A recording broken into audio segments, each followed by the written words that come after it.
So, Greg, who is Gregory Dark? What inspires him, motivates him, and makes him tick? Well, who is Gregory Dark is maybe a question that needs to be asked of other people, and I'll come back to that one. What inspires him, what makes him tick? What inspires him is the degree of kindness and generosity that there is in the world.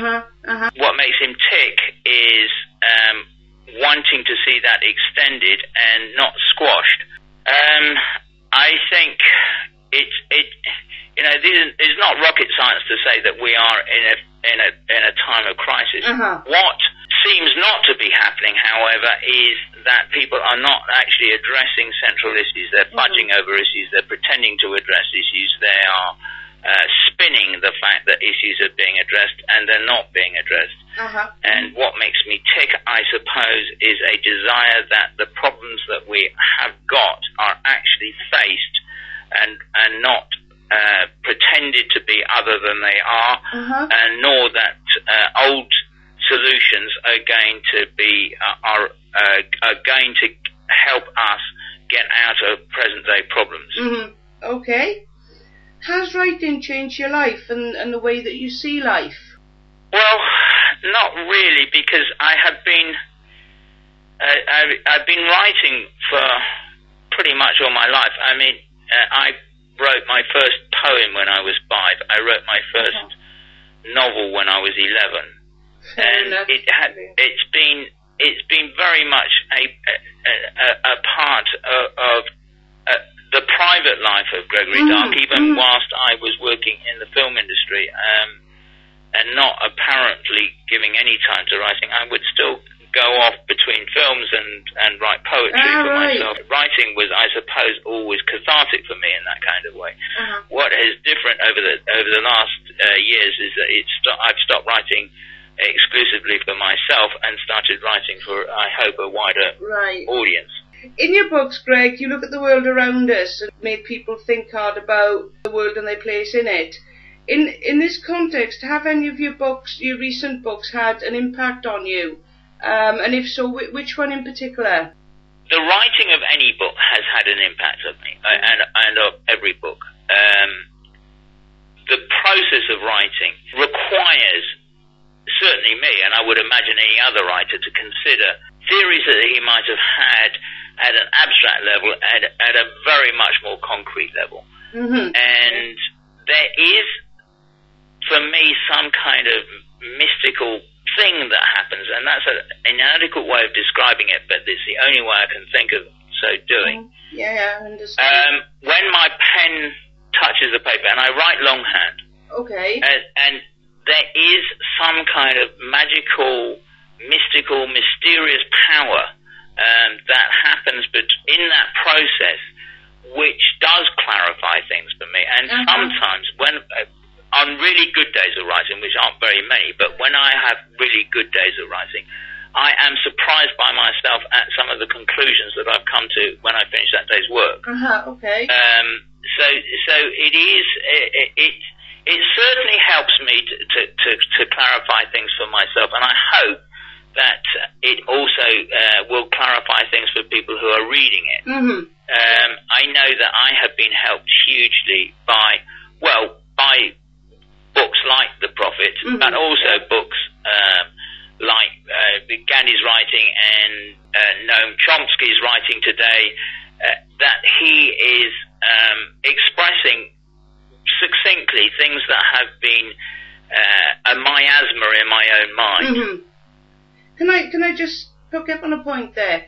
You say you write longhand and you use the word pen, which is very rarely used these days, I feel. Do you think it makes... I've only just stopped using a quill. I'm not going to comment on that. Do you think it's different using a pen to just typing on a keyboard? Absolutely, I do. It's no thing. And it is for me. That there are a huge amount of writers who just think that it is a real kind of waste of time process, and very happy working straight to either old-fashioned typewriters or today straight onto their computers. But it doesn't work for me. I can write a letter that way, but I can't write particularly a letter that is to the bank or something, but I can't write anything that involves the creative process. I can, but I find it more difficult. I find the contact, the physical contact, as I say, of my hand on the paper and flowing through the pen. And I have a favourite pen, you know, and really I can get extremely distressed if that pen isn't around. I really kind of hunt high and low. Now, I've got the first reserve for the pen if push comes to shove. But the pen that I like, again, just seems to be something that helps the mystical process. And it is a mystical process, writing. I have no doubt. Now, I cannot paint to save my life, but I would imagine that a very similar thing happens with painting. And I mean, there are graphic artists now who never see a paintbrush. But I also think that that sometimes those people who do use paintbrushes, I'm absolutely sure, sometimes are surprised by the results that they end up with. And the same thing happens to me when I'm actually pushing the pen.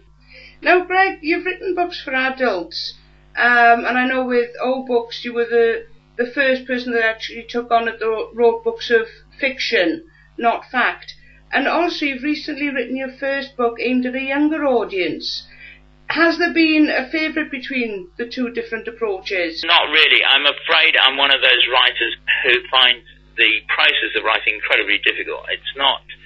I envy those writers who enjoy the process of writing. I don't. Right. It's just, for me, it's very hard work. And I love having written sometimes. That's different. But the actual process of getting through the day's work, I find very difficult. Childhood, the book that I wrote, in fact, I've got two books for children. One of them is going to be published way into the future, but the other one is being published in November. The first one's called Charming, and that is the biography of Prince Charming. And it was quite uncomfortable for me to write because I went back to my childhood to write it, and my childhood, I mean, it wasn't an abusive childhood, and I certainly wasn't the subject to kind of violence or to sexual molestation or anything, but it wasn't a particularly happy period of my life.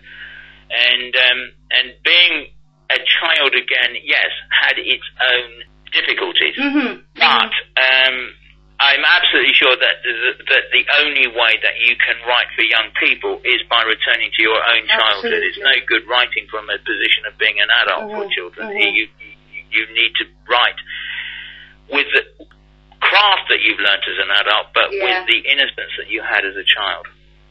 And finally, Greg, if you could change the world that we live in, what would be your first priority? I think at the end of Man of the New Millennium, they coined the battle cry "Humanity for Humanity," and I think that would sum up my entire philosophy of life. I would like to see more kindness. I would like to see the kindness that is exhibited in huge dollops. Privately, I'd like to see that become part of the public arena. We live in a world at the moment where the dominant force is hatred, and it's hatred because the dominant economic force is greed, and greed is hatred, and it's just that simple. And I would like to see that world transform from a world of hatred to a world controlled by love.